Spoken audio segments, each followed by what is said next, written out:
पप्पू यादव ने गोदी मीडिया से किया अब तक का सबसे बड़ा सवाल। पूछा, जरा बताइए 2000 के नोट में लगी चिप का क्या होगा और अब उस सैटेलाइट का क्या होगा जिसके माध्यम से जमीन के नीचे छुपे 2000 रुपए की नोट की जानकारी प्राप्त होती थी। क्या चिप की अपग्रेडेड वर्जन के साथ फिर से 2000 रुपए के नोट देश में लॉन्च होगा? इसका मास्टर स्ट्रोक सिर्फ सत्ता का गुण गाने के लिए क्यों होता है? अब उसका मास्टर स्ट्रोक कहाँ चला गया जब एक बार फिर से चिप लगी नोट को सरकार वापस ले रही है? इस पर कुछ बोलेगा भी या गुणगान गाता रहेगा? गोदी मीडिया जो था वो बार बार चिल्लाता था master stroke, master stroke, master, और अभी भी वो गोदी मीडिया मास्टर स्ट्रोक दोबारा चिल्लाने लगा। भैया 2000 नोट के चिप का क्या हुआ, उसे सैटेलाइट का क्या हुआ जिसमें सिग्नल जाता था?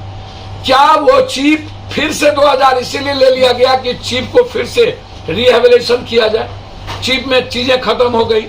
पहले तो आप ये बता दीजिए, हम ये जानना चाहेंगे 2000 नोट के चिप लगी थी, उसका करना भी क्या है ये भी आप बता दीजिए। निकाल गोदी मीडिया जिस चीज को मालिक को दे देना है या अपने पास रखना है ये वो बता दे। इसके साथ ही पूर्व सांसद पप्पू यादव ने केंद्र सरकार पर एक के बाद एक कई सवालों के बौछार कर दिए। उन्होंने कहा कि देश के पीएम मोदी से जानना चाहते हैं कि ब्लैक मनी कब आएगा। नोटबंदी के बाद देश में बेरोजगारी और गरीबी क्यों बढ़ गई है? आपने कितने लोगों को फायदा पहुंचाया है? आतंकवादी गतिविधियों में इजाफा क्यों हुई है? देश में करप्शन चरम पर क्यों है? नोटबंदी के बाद महंगाई क्यों बढ़ गई है? उन्होंने आगे कहा कि उद्योगपति बिल गेट्स के कहने पर 2016 में नोटबंदी की गई थी और अब उनके कहने पर सरकार ने 2000 का नोट बंद कर दिया है। इसके साथ ही उन्होंने बागेश्वर धाम के पंडित धीरेन्द्र शास्त्री को लेकर कहा कि बागेश्वर धाम से लड़का गायब है, अर्जी लगाने गया था और गायब हो गया, खोज कर निकाले नहीं तो मुकदमा करेंगे। काली नोट इक्वल हो गया, क्या हुआ? काला धन वापस कब आएगा? आतंकवादी गतिविधि क्यों बढ़ गई?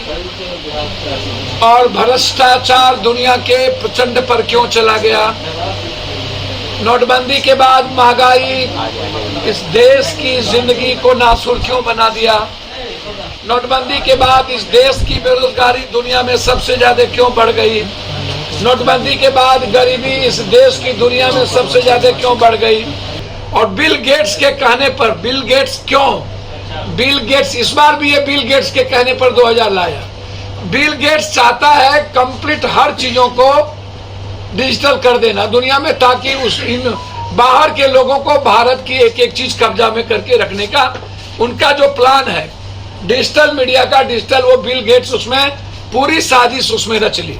दरअसल 2016 की नोटबंदी में रिजर्व बैंक ऑफ इंडिया ने पुराने 500 और 1000 के नोट को बंद कर नए 200, 500 और 2000 के नोट देश में प्रचलन में लाया था। जहां नए 2000 रुपए के नोट को लेकर कुछ चैनलों के पत्रकारों ने भविष्यवाणी करते हुए कहा था कि इस नोट में चिप लगी होगी, जहां रुपए को जमीन के नीचे छुपाकर रखने पर भी सैटेलाइट उसे ढूंढ लेगा। वही बाद में 2000 रुपए के नोट बाजार में आया तो उसमें किसी को ऐसा कुछ नहीं दिखा। फिर ऐसे पत्रकारों की खूब किरकिरी हुई और लोगों ने ऐसे पत्रकारों और न्यूज चैनलों को गोदी मीडिया का नाम दे दिया। और अब 8 साल बाद उस 2000 के नोट को फिर से आरबीआई बैन करने जा रही है। तो ऐसे में उसी मीडिया कर्मियों और केंद्र सरकार की चुप्पी को देखते हुए पूर्व सांसद पप्पू यादव ने सरकार और मीडिया पर सवाल खड़ा किए हैं। VAWASnews.com bureau. हमारे इस चैनल को सब्सक्राइब करें, साथ ही बेल आइकन पर प्रेस करना ना भूलें ताकि हर अपडेट्स आप तक पहुंचती रहे।